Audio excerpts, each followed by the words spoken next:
Nobody.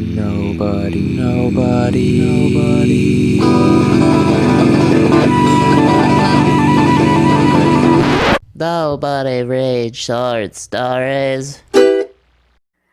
Hi, everyone. I'm Megan, and welcome to another exciting episode of Nobody Reads Short Stories. You can find all of our previous episodes at nobodyreadsshortstories.com. Tonight, we have a wonderful zany story, and everything you need to know about it is in the title. This is Gorillabot versus Killer Mermaids from Neptune by Christopher Valin.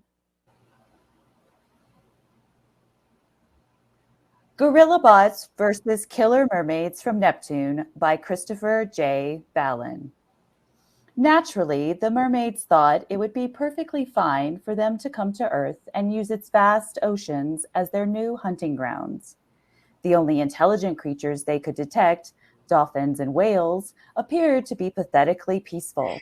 And besides, they'd been hunted nearly to extinction by the filthy land mammal predators in their primitive watercraft anyway. Their own oceans were nearly empty from millennia of overfishing, and it was time to move on. Earth, with over 3/4 of its surface covered in water, seemed like the perfect place. So they packed up their bioships and left Neptune for greener pastures, so to speak. September 24th, 1955, Washington, D.C., the White House. Vice President Dick Nixon paced the floor of the Oval Office, leaning forward into his trademark slouch. Of all the times for Ike to have a heart attack and leave him in charge. Alien spaceships on their way to Earth. Alien spaceships.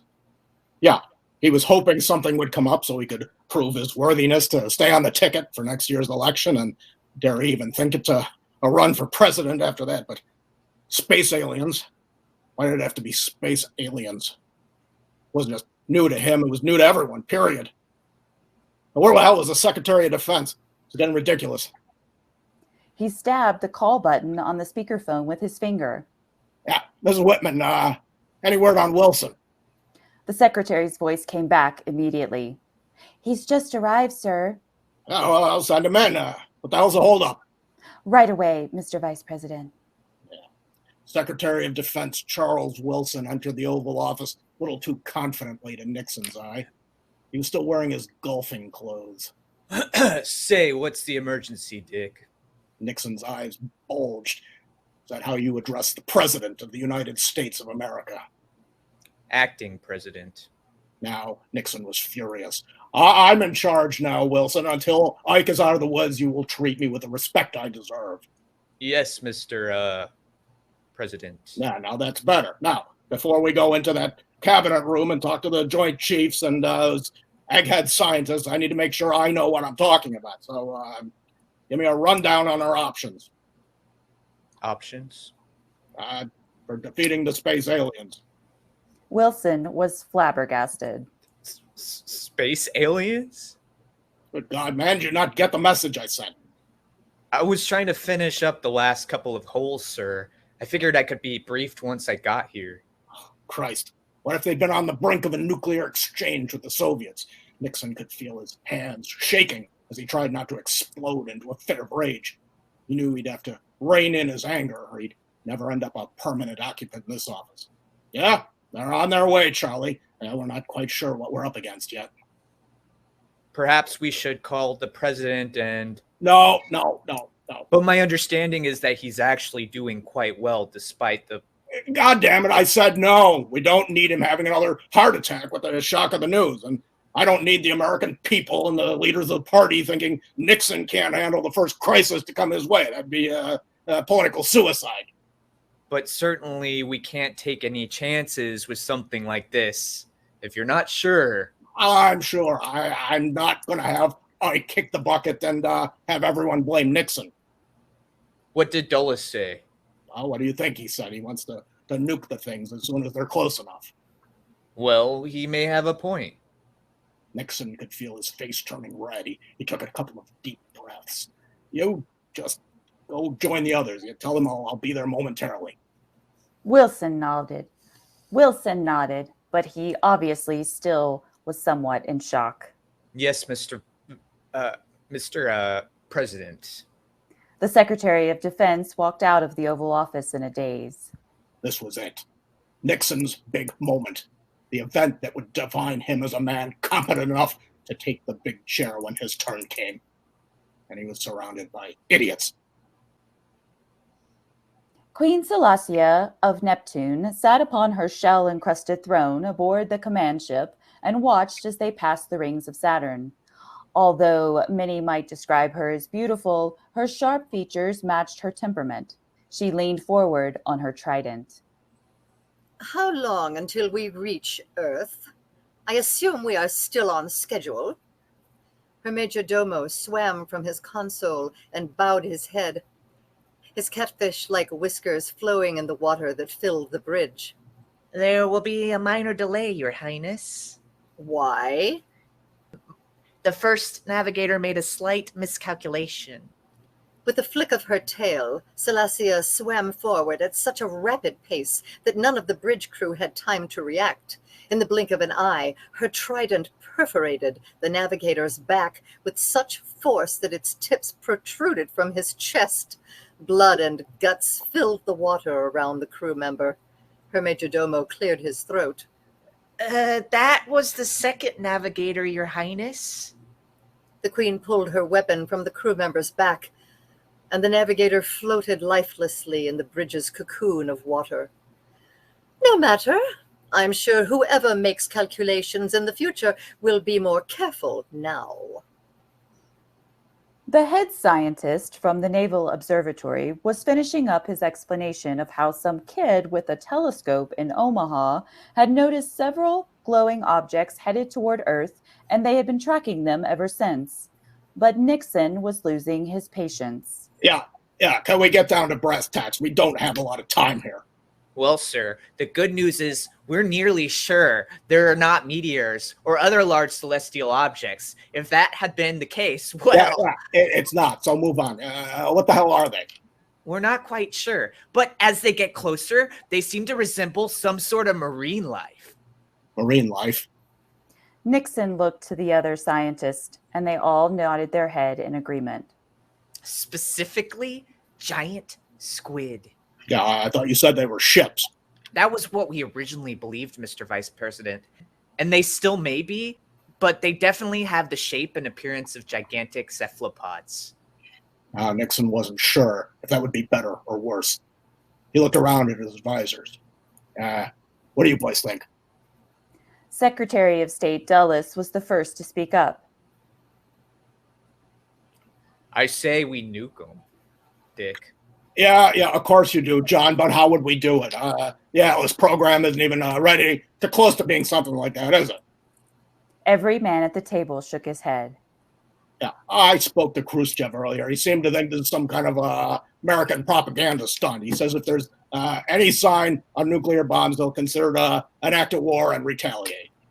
Wilson sat up. Propaganda? What's wrong with those people? Certainly they can see those things as well as we can. Probably better. Dulles scoffed. Besides, they're the ones who just set off an atomic bomb just yesterday. Yeah, and that's likely why they think we're up to some funny business. Doesn't matter.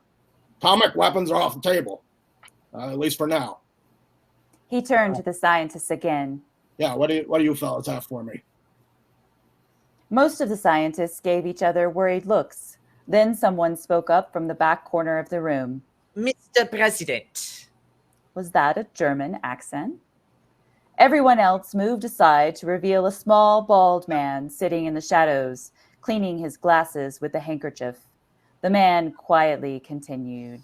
I believe I have a possible solution that might interest you.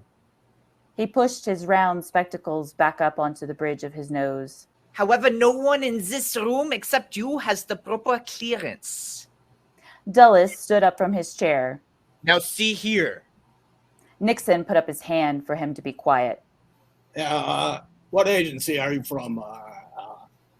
You may call me Dr. Schmidt, and my agency does not yet have a name.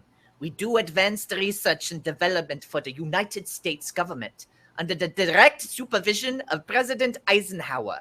Anything further, I will have to explain to you in privat. Every person at the table turned to Nixon to see his response. There was a long pause. Give us the room. The scientists and advisors exited hesitantly. Yeah, Nixon walked over to where the small scientist sat. He crossed his arms. Tell me about this solution. I suspect you will have to see it with your own eyes to believe it. We should go to the laboratory immediately. What lab? It's close by, beneath Theodore Roosevelt Island. In the Potomac. Yeah? There's a secret entrance in the basement of the Watergate Inn. Oh, what the hell is that? A popular restaurant featuring Pennsylvania Dutch cuisine. It's really quite good. Yeah, I've never heard of any Watergate. Passing Mars, the Space Mermaids had nearly reached their destination and trained their instruments on the nearby blue and green sphere. As part of their observations, the Neptunians began monitoring the crude broadcasts coming from the primitive planet below. Most of the visual transmissions were of primates firing small projectile weapons at one another, and there was one uniformed bruiser who repeatedly threatened to hit his mate with so much force that she would break free of the planet's gravity and eventually come to rest on Earth's natural satellite. However, there was no indication that any of these primates possessed such exemplary strength, nor that their capabilities were advanced enough to calculate the proper trajectory, even if they did. Following a brief discussion with her advisors, Queen Selassie decided to move forward with their plan to invade. Some sort of misguided joke? Nixon stared at the sight before him, but his brain refused to accept what he was seeing. There was a large black and gray gorilla wearing a light lab coat and old-fashioned goggles. They had descended in an elevator several hundred feet below the quaint restaurant into a crowded laboratory. Even the Secret Service agents had to remain behind near the elevator. Nixon saw parts of various experiments and technological wonders he had never even imagined existed. But of all the strange things he saw, the gorilla took the cake. When they had approached it from behind, he thought it was simply a very large man working with some test tubes. And then it turned around. The animal was attempting to shake his hand and spoke with a vaguely British-sounding accent. It's a pleasure to meet you, Mr. Vice President. Nixon stared at Schmidt. How are you doing that? Doing what, sir? Making the monkey talk. Schmidt grimaced and looked at the ape apologetically. I'm sorry. Ich habe vergessen. The gorilla interrupted him and addressed Nixon directly. Monkey, I assure you, sir, that we are much more closely related to one another than either of us are to monkeys. Nixon clasped his hands behind his back and circled the gorilla, looking him over carefully. No joke. Schmidt smiled. 9. Yeah, well, what's its name then? The gorilla held out its hand once again. Dr. Meshuggah, at your service. Meshuggah. Nixon raised an eyebrow at Schmidt. Yeah, is that German? My colleague was acquired by the United States government, along with myself and several other scientists who were working on special projects for the German leaders at the end of the war. Yeah, I gathered that, but that name sounds unusual. Schmidt suddenly appeared embarrassed for some reason. It's somewhat of a long story. You see, prior to becoming super intelligent, he was in a circus, and his owners, as it were... Bonkers. The ape interrupted matter-of-factly. My name translates to Dr. Bonkers. I see. Nixon would have grinned if he had been the type of person who grinned. He'd learned long ago that his smile frightened small children elderly. He'd made great efforts to suppress it. He turned back to Schmidt. So, you're the trainer. Schmidt looked horrified. Ach nein, Mr. Vice President. Dr. Meshuggah made an odd sound that Nixon quickly realized was laughter. Schmidt here is my assistant, Mr. Vice President. I apologize for not attending the meeting myself, but as you can imagine, it's quite difficult for me to be out in public, especially at a place such as the White House. Schmidt looked away and continued to seem uncomfortable, but Dr. Meshuggah was taking everything in stride. Now then, I understand you require my assistance? Oh, well, Dr. Schmidt here seems to think so, although I'm not sure what a super intelligent monkey, Gorilla, or ape would do also. yeah, a gorilla would do to assist in defending the Earth against invaders from space. Well, there is my latest project. Meshuggah motioned for Nixon to follow him. They continued further on into the cavernous lab to what appeared to be an observation deck. A metallic shroud prevented Nixon from seeing whatever it was that was supposed to be observed, however. Dr. Schmidt approached a nearby control panel and pulled down a small lever, and the shroud began to peel back, each section sliding into the one next to it. Nixon got the feeling that whatever they were about to observe was in an even larger cavern, and there were no lights on that he could see. Dr. Meshuggah pulled a large switch down on another control panel, and large floodlights began powering on all over the deeper cavern below. Nixon saw what appeared to be metallic feet, then legs, then a torso. As the lights continued to illuminate the area higher and higher, he finally saw the head, which looked a great deal like Dr. Meshuggah himself, only constructed of gleaming steel. Mr. Vice President, may I present the culmination of nearly a decade's work, which, incidentally, President Eisenhower has not seen himself. Gorillabot 2000. Nixon's mouth hung open. Yeah, it's a giant metal monkey. Well, not technically. Well, if you're gonna build a giant robot, you couldn't at least make it look like a man. Dr. Meshuggah made a grimace that Nixon assumed was his version of a smile. Although Homo sapiens is the more intelligent primate species, present company accepted, of course, Gorilla berengii, colloquially known as the mountain gorilla, is a much more robust physical specimen. Furthermore, the ability to go from a standing position to using its longer arms to stabilize itself makes it much less likely the robot will be knocked down in battle. Nixon's eyes narrowed. Battle, eh? Many of the mermaids were surprised when they met no resistance as they descended toward Earth's largest ocean, but their queen knew better. Not only were the earthling mammals quite primitive, they were dominated by the males of their species. From the intelligence that had been gathered, she knew they were probably far too preoccupied with their genitalia, creating bodily noises, and running around after spherical objects in their undergarments to mount any sort of defense against the invasion. After the long trip on Air Force One to Honolulu Airport and a much shorter stint on a helicopter out of a nearby aircraft carrier, Nixon was feeling jet-lagged. The alien ships had landed in the middle of the Pacific and immediately submerged. He had no idea what their plans were, but if he waited to find out, then it would probably be too late. At first, he wondered how they would be able to transport the giant robot, but he soon learned that President Eisenhower had already worked everything out.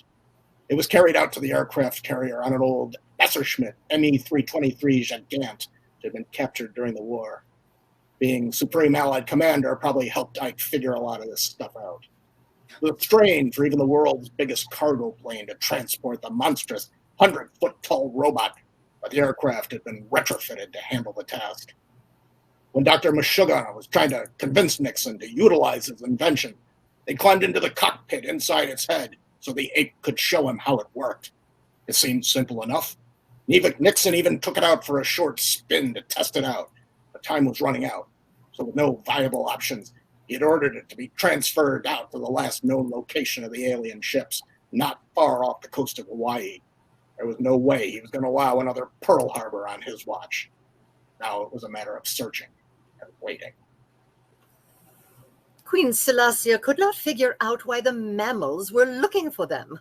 Well, surely they must realize how much more powerful our ships are. Why would they be spoiling for battle? They just wanted a fresh supply of food and a place to live. Was that too much to ask for? She was tired of wondering what would happen next. Send out a few scout ships to take care of the primitive watercraft of the land mammals. That should be sufficient. 3 smaller squid ships left the rest of the mermaid force and began moving toward the surface. Selassia's majordomo approached the throne, his head bowed as usual.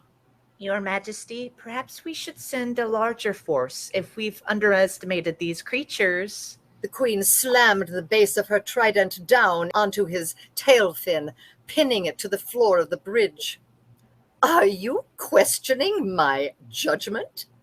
The majordomo was turning a pale green color and appeared unable to speak. He simply shook his head slowly. I did not think so. The small mermaid ships surfaced just off the coast of the Hawaiian Islands, not far from the aircraft carrier. After being alerted by the ship's captain, Nixon stood on the deck and watched with a pair of binoculars. The U.S. Navy began throwing everything it had against the 3 bioships. Torpedoes, bombs, and heavy artillery from the ships that began converging on them bounced off or exploded harmlessly against the hulls of the alien vessels. It's just as you suspected. Conventional weapons are a bust. Nixon turned to Meshuggah. You're up, Doctor. Dr. Meshuggah, now dressed in a gray flight suit, donned what appeared to be a pilot's helmet. Ready to go, Mr. Vice President. The giant steel robot towered over the men and the fighter planes on the deck of the aircraft carrier. Schmidt, who was dressed in an identical outfit, checked to make sure Meshuggah's gear was all set, then placed a helmet on his own head. Each of them entered a small door located at what would have been the Achilles tendon of each leg of the robot. Once they entered the legs, the automatic lifts brought them to their stations within the gargantuan machine. Meshuggah's position was in the abdomen of the robot, where he would maintain the machinery in what was essentially the engine room.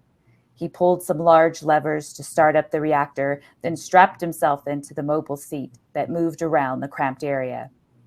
A high-pitched whine indicated that the power source was turned on.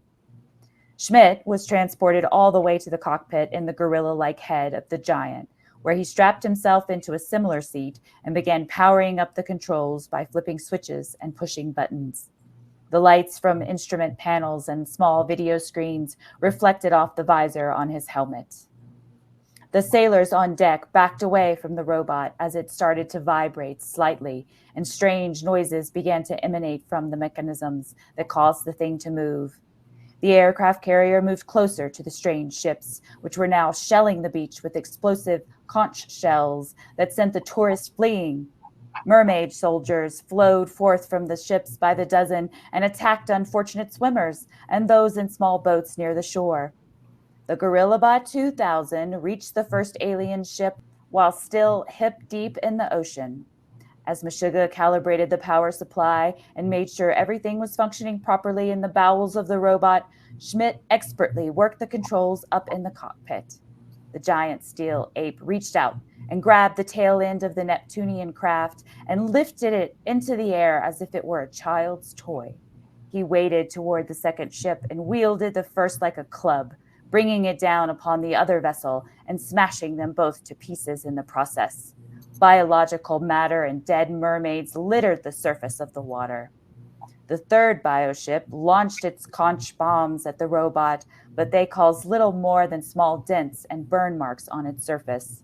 This time, the robot picked up the ship with both hands and tore the thing in half.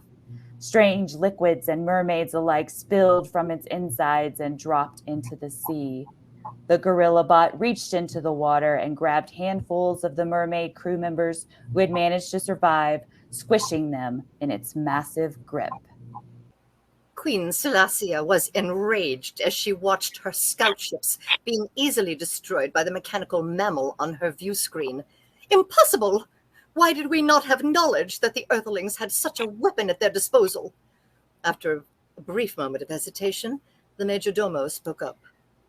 Shall we send more ships, Your Majesty? The Queen considered it momentarily. Then she raised an eyebrow as another idea occurred to her. No, send for the ultimate weapon. Bubbles escaped from the Majordomo's open mouth as his eyes opened wide. Your Majesty, perhaps. She slammed her trident down again as she hissed back at her underling. Do it now!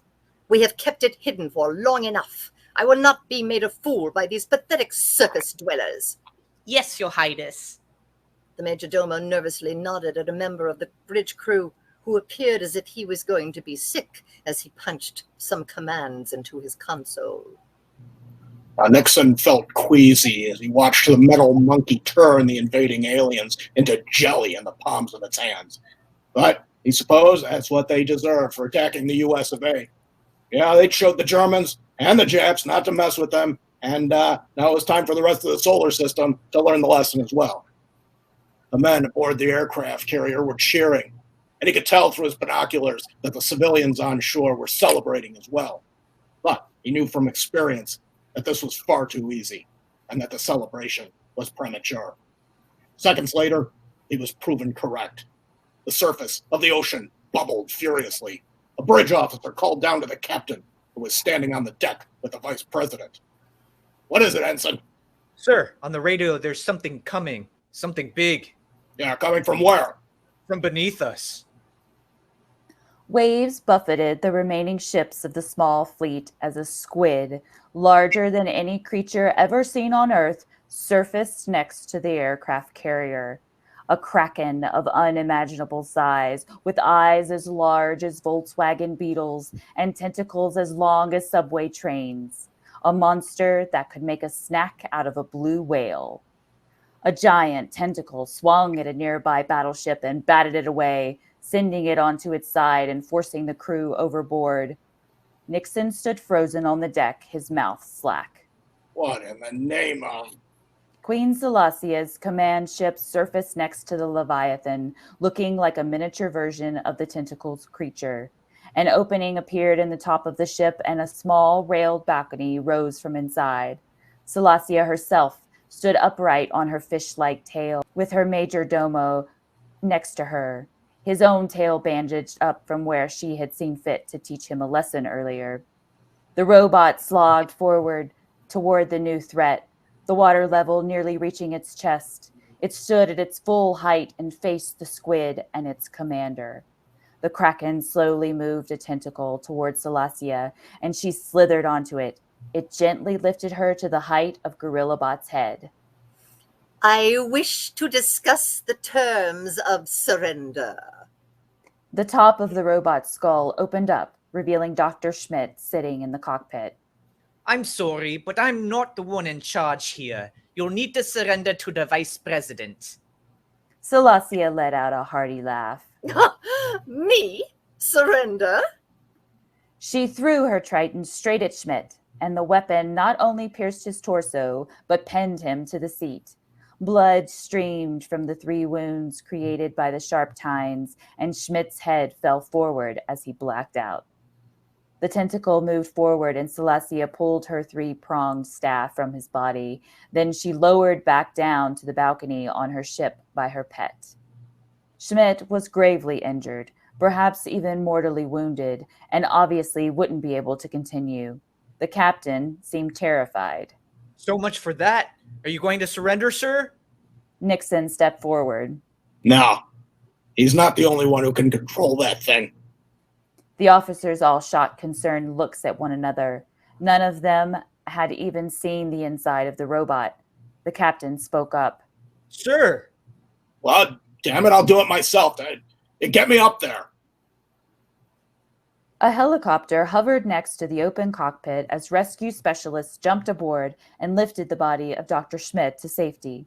The medics in the copter worked frantically to save the scientist as he opened his eyes one last time and stared at Nixon, unable to speak. The vice president grabbed his hand. You did well, Doctor. Then Schmidt died. A ladder was lowered into the head of Gorillabot, and the vice president climbed down into the control area. Before sitting down, he stared down at Zelazny and shouted at her. One last chance. This is your only warning. Queen Zelazny held her trident high in defiance. Bow before the power of Neptune! Nixon sat down, strapped himself in. He put on Schmidt's helmet and heard Meshuggah's voice over the speaker. Do you remember the controls, sir? He didn't remember much, but he had to play the part of the confident leader. Yeah, no problem. Good, because here it comes. A tentacle erupted from beneath the surface and slammed into the robot's side. Nixon fumbled with the controls as he felt the machine wobble. Meshuggah sounded concerned. Everything okay up there? Yeah, worry about yourself, you damned ape. Finally getting the hang of the controls, Nixon managed to raise Gorillabot's right arm and then pummel the squid right between the eyes. He heard Meshuggah make a strange sound that sounded like a bark. Nice shot, sir. The squid shot a long, spiked tendril out at the mechanical ape, and it pierced its armor. An electrical pulse worked its way up the thin tendril, shocking the robot and causing it to freeze in place. Luckily, the control areas were insulated, and neither Nixon nor Meshuggah were affected. Nixon pressed buttons and pulled levers to no avail. God damn it, we're dead in the water. Meshuggah unstrapped himself and opened a service hatch leading to the outside of the robot. He grabbed a hefty, all-purpose tool and swung out the hatch, grabbing a series of handholds bolted onto the outside of the machine. When he got close enough to the tendril, he pressed a button on the tool and a blowtorch unfolded and extended from within it. The gorilla used the tool to cut through the tendril, and when he had made it halfway through, its own weight caused it to tear loose from the spike and plummet to the ocean below. Gorillabot sprang back to life and started executing all of the movements that Nixon had been attempting to input when it was down. Meshuggah barely managed to hold on to the handholds as the machine swung left and right. He calculated his chances of making it through the service hatch at a particular moment and launched himself through the small opening. Out of breath, he slammed it shut just as one of the squid's tentacles slammed into the spot where he had been seconds earlier. The entire robot lost its footing and stumbled. Meshuggah managed to strap himself back in with great difficulty. The giant squid lurched forward and grabbed the robot's arms with two of its tentacles wrapping around them too quickly for Nixon to back it away. The tentacles began to squeeze the arms together and push the robot off balance. The mechanisms within the robotic simian began to groan under the strain as Nixon forced the levers as far as they would go. He felt sweat pouring down his forehead as the gigantic machine started to lean forward toward the gaping, big-like maw of the creature. Nixon wasn't sure that the thing would be able to bite the head off the robot, but that appeared to be its goal, and he didn't intend to find out. Nobody pushes Dick Nixon around! Nixon pulled back on the right lever with all of his might, and the gorilla's robot arms pulled apart with tremendous force, tearing the tentacles from the enormous creature's body. The monster let out a pained roar as long tentacles dangled from each side of the robot, and Nixon worked the controls to lift its arms above its head. On the upper balcony of the command ship, Queen Zelazny barely had time to register what was about to happen. Her near-permanent sneer momentarily changed to an odd expression that somehow combined confusion, hatred, and, perhaps for the first time in her life, fear. The gorilla robot's arms were a blur as they came down full speed at the command ship, causing the severed tentacles to slam down and flatten the queen and her minions, then tear the ship's biomatter hull asunder. The bioship immediately began to sink, the few survivors on board swimming away from the wreckage in panic. Victory was so close that Nixon could taste it, but there was still a dangerous, powerful monster with which to contend. Nixon pushed a lever forward, launching the right arm of the robot straight at the injured squid. It grabbed one of the remaining tentacles and yanked the monster right out of the water. He pulled back on the left lever, and the robot grabbed the same tentacle with its other arms as well. Nixon rotated the wheel faster and faster, causing the robot to swing the massive sea creature up and around. The torso of the robot began to turn on its pelvic section as if it were a carnival ride. Tell me when! He shouted into the radio. Calculating. Replied Dr. Meshuggah down in the robot's stomach area. His fingers were a blur as they worked the beads on his abacus. Ready? Now! Nixon released his fingers on the lever grips on each side, and the robot let go of the giant squid. The monstrous cephalopod flew through the air, casting a vast shadow across the nearby island as it arced toward a volcano and dropped in. For a moment, everything was silent. Then molten lava gushed forth from the mouth of the volcano as the creature splashed down, and an unholy screeching sound emanated from within the mountain. Meanwhile, Nixon had some trouble slowing down the spinning robot,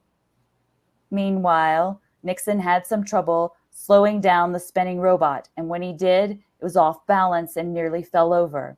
He pulled on the emergency brake, and the robot's arm slammed down, forcing it into a crouching position and preventing it from toppling over into the ocean. Well, damned if that monkey wasn't right about that. I heard that, Mr. Vice President. Back at the White House, Nixon couldn't wait to hold his press conference. When everyone found out he had saved the world, he'd be a shoo-in for VP again. They might even choose him over Ike for the nomination itself. But what the hell had the old man done lately anyway? Oh yeah, Hitler. Defeating him was a big deal. That was a decade ago. Old news. He had run off the alien invaders. The ships that were left had fled back to space once their queen was dead and their greatest weapon had been defeated. Dr. Meshuggah was already back at his secret lab beginning repairs on his heavily damaged invention. With Dr. Schmidt gone, he had a new assistant, Dr. Johann, who mysteriously looked, spoke, and acted identically to Dr. Schmidt. Nixon decided not to ask. The telephone rang. Odd. Calls never went straight through to the Oval Office.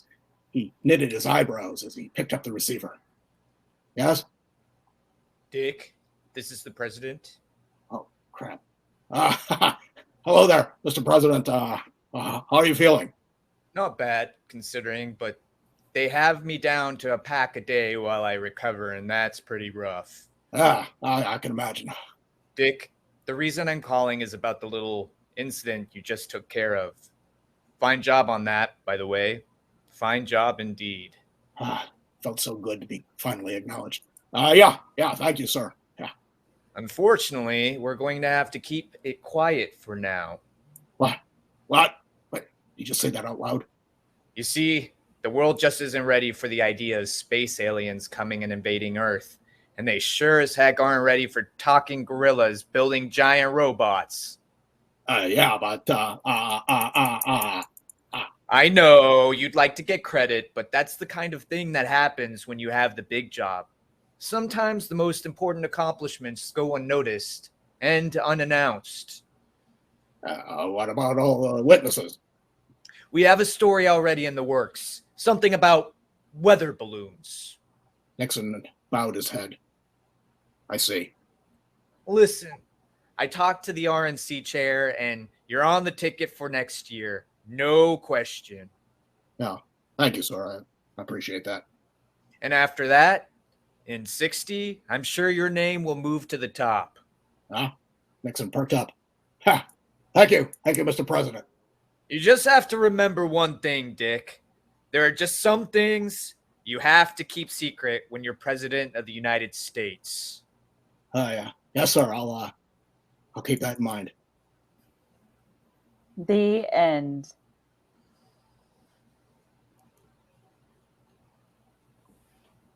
All right. That was so great. Thank you guys so much. You guys killed it. Oh, that was so wonderful. What fun. What fun. So before we say goodbye to all of our wonderful readers, I just want to tell everyone a little bit about how wonderful everyone is. So tonight we did have Georgia Harrell. Georgia is familiar to television audiences from sitcom guest appearances, feature films, and over 100 commercials. In Los Angeles, she has directed plays in Hollywood at the Met Theater, Sacred Fools, the Arc Theater, and the Working Stage, and in North Hollywood at the Two Roads Theater.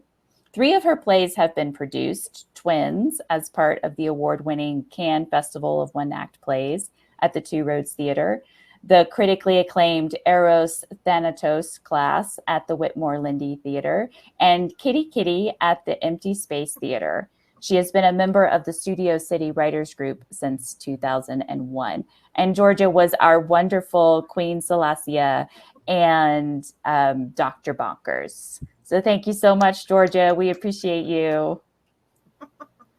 And then as our Dick Nixon, we had John Zelazny. John, this is not John's first time on Nobody Reads. He has been an actor, and also we featured his wonderful writing on some of our previous episodes.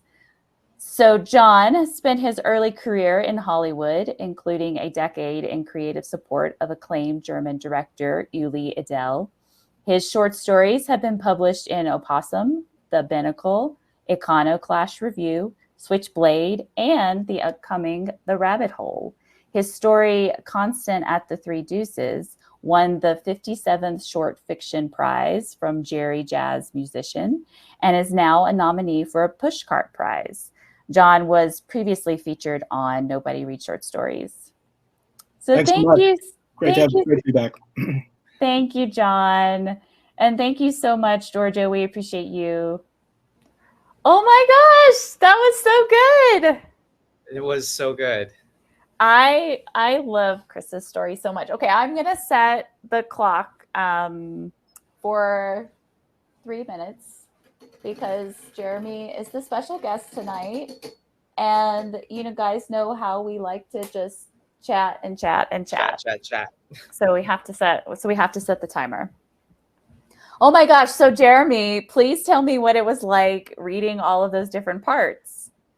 You had so many parts of this story. Well, I just wish I could have done it more justice. Like this piece deserves so many different characters playing it. Like I actually saw this as a radio play, so it would be fantastic to have 8 people reading these roles and just be in it with the sound effects and stuff. So that's what I want for this piece, is me not reading it.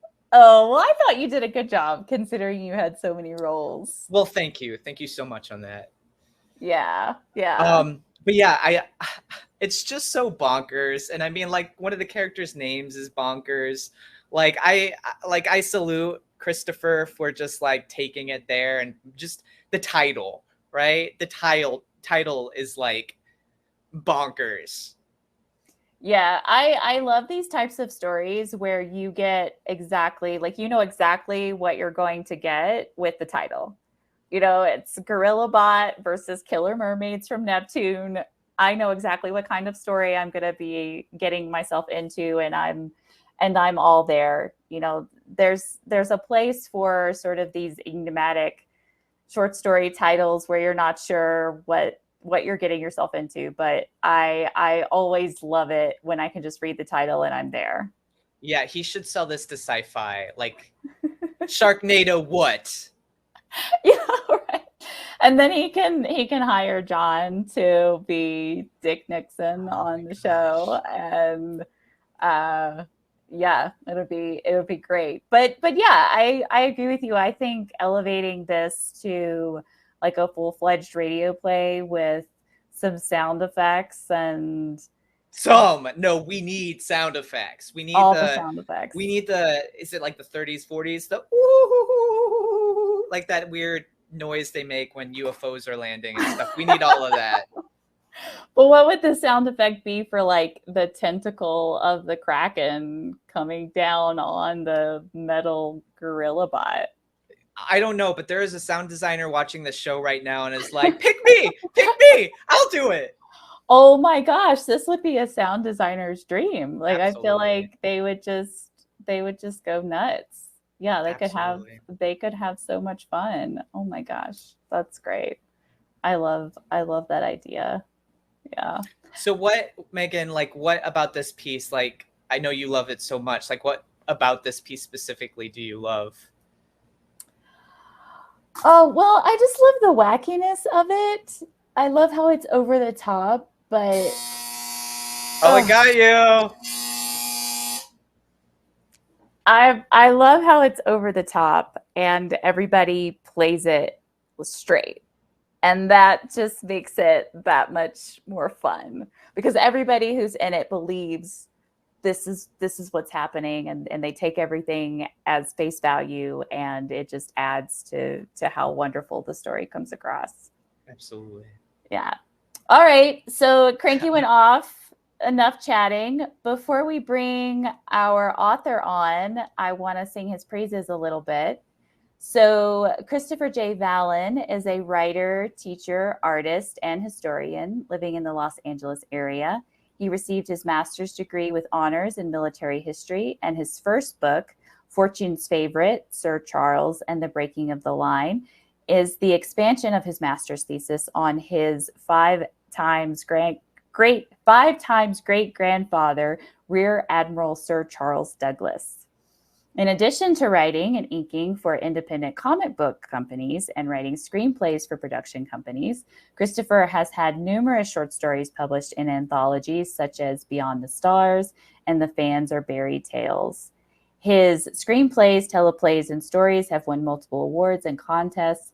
As C.J. Valin, he is co-author of the popular Raptors young adult superhero story. And his first book in his upcoming sci-fi space opera trilogy, Gravity City, written with Artie Cabrera, releases this fall and is currently available on Amazon for pre-order. Oh my gosh, Chris does it all. Oh my gosh, that's insane. I know, right? So let's bring Chris on and say hello. Hi, Chris. Hi. Hi, welcome Thanks to for the having me on. show. Thank you. That was great. You guys all did great. I loved it. Oh, good. Oh, I'm so that makes the night when the author says that it was they loved very it. exciting to hear it come to life. I really enjoyed it. I'm so glad you're not going to throw something at us, Christopher.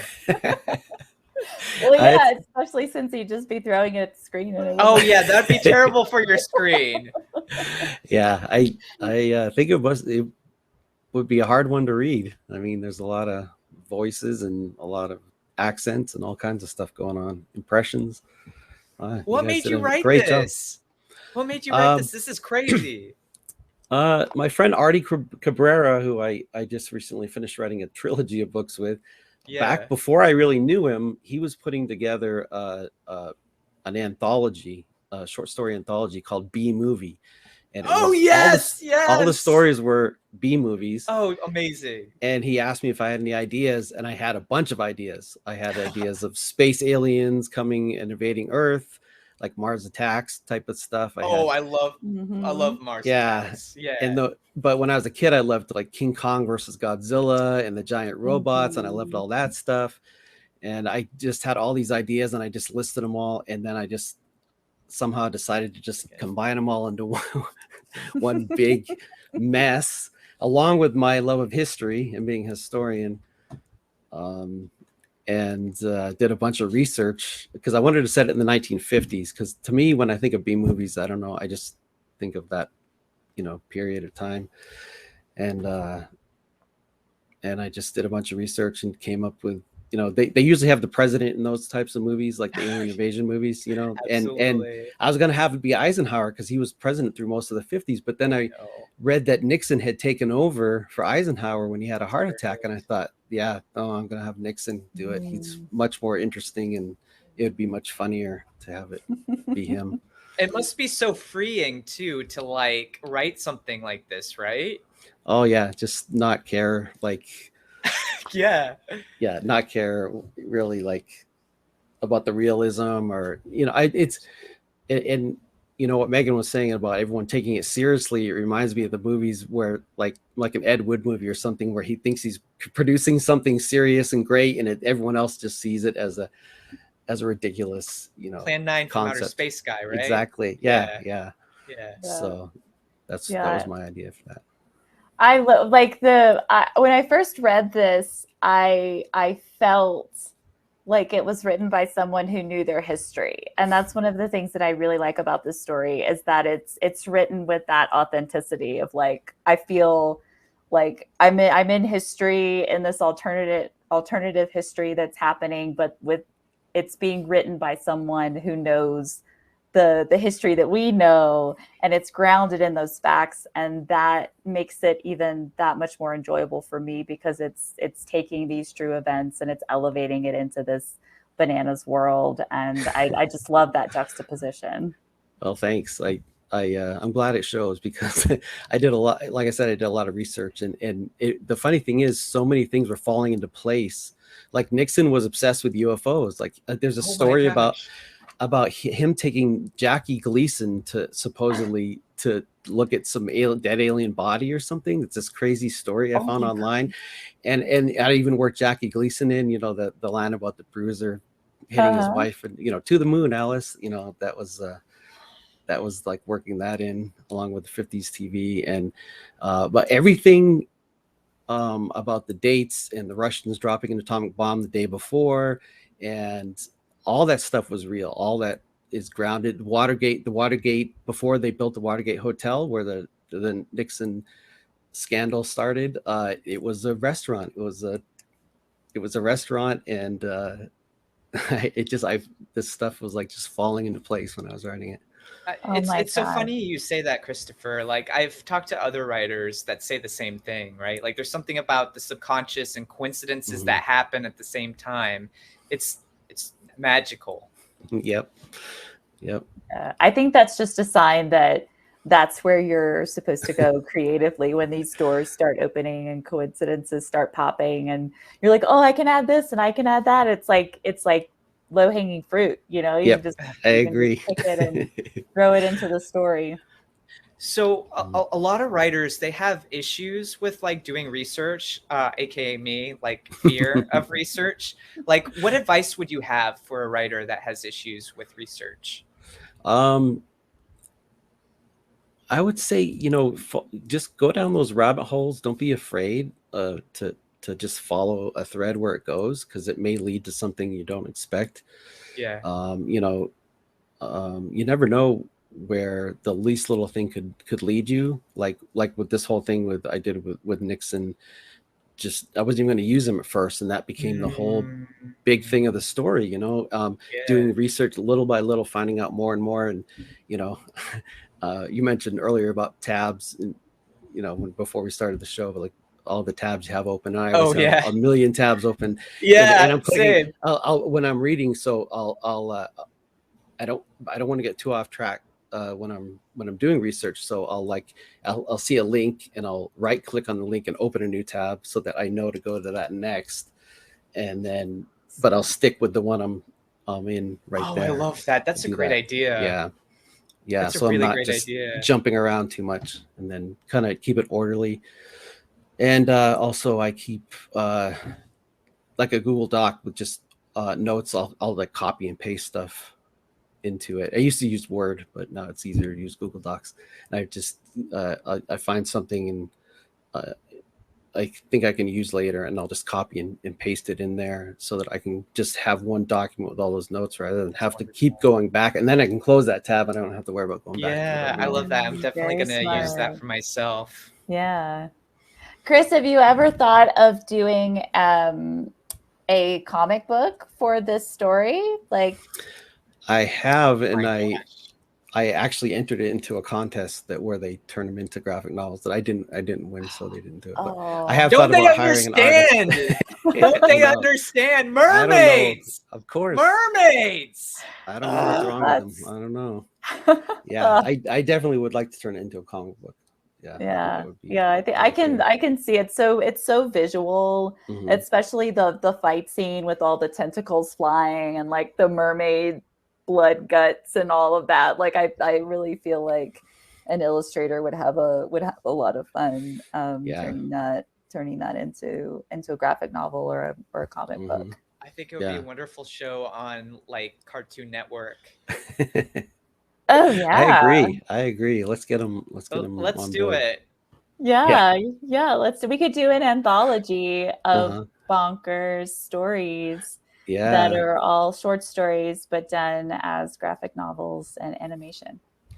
Have you done any other Yeah. bonkers stories, Um, or is this your first one? I don't think I've written some pretty bonkers stories, and this is the craziest one I've ever written.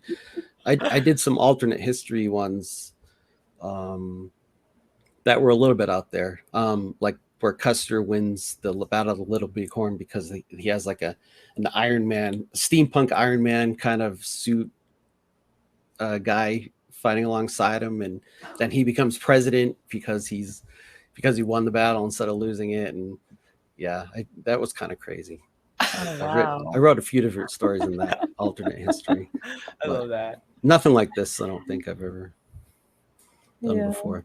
I worked on with Artie again. The Gravity City is also a magazine, a digital magazine that we created that has some really funny stories in it, I guess,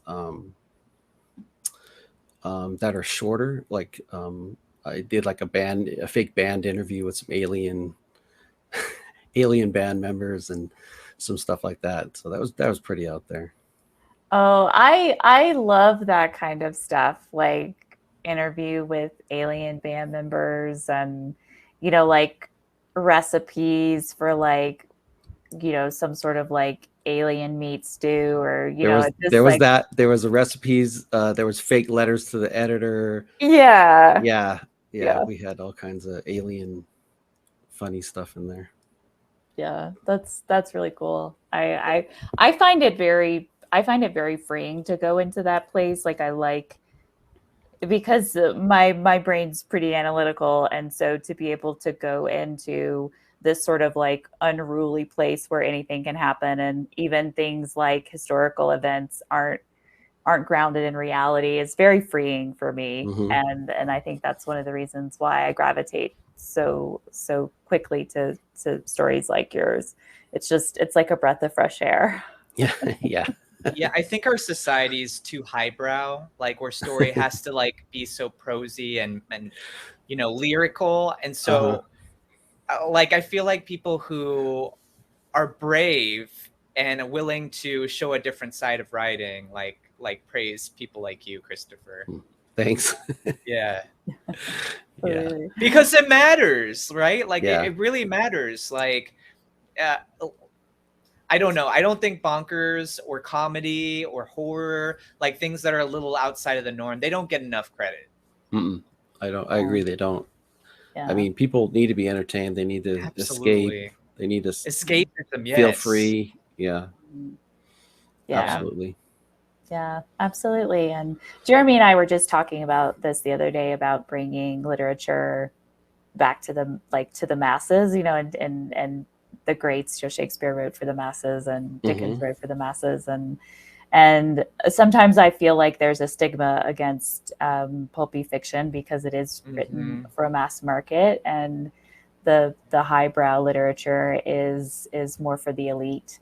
And not that there's not a place for that type of literature, but I try to encourage people who may be turned off by quote unquote literature or short stories because they feel like it's too elite for them to check out this story, read about Gorillabots, read about the houseplant, read about these things that help make, or subject matters that help people find literature more accessible. And because they legitimately don't like literature, right? Like they don't like the type of literature that they associate with it. So it's like lame word, but I want to use it. Baller, Christopher, that you're like, this is also literature. Come with me. I'll show you a different way. And then you open up the world and there's like killer mermaids. Yep. Yeah. And they learn some history without knowing it. Yeah, you tricked them Exactly. into it. They got a history lesson to boot. You're Yeah. doing some Mary Poppins stuff, giving them a spoonful of medicine. Uh-huh. Absolutely. Oh, yeah. Oh, I love that.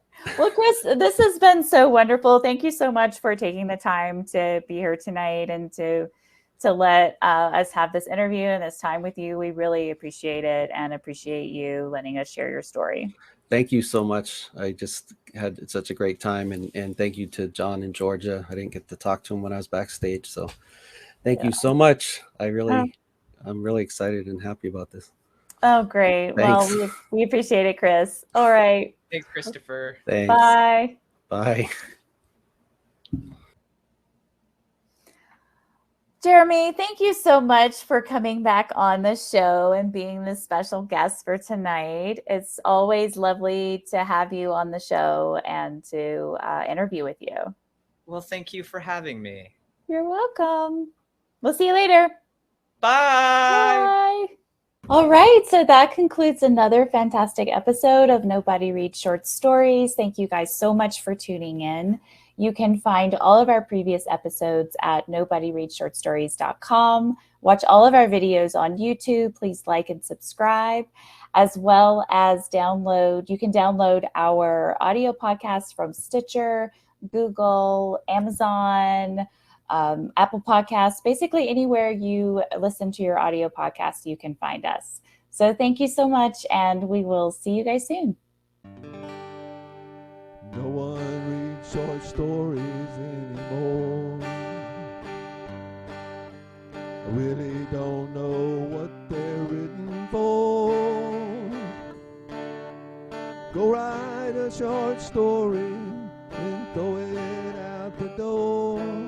'Cause no one reads short stories, funny, sad, or gory. No one reads short stories anymore. Yes, no one reads short stories anymore.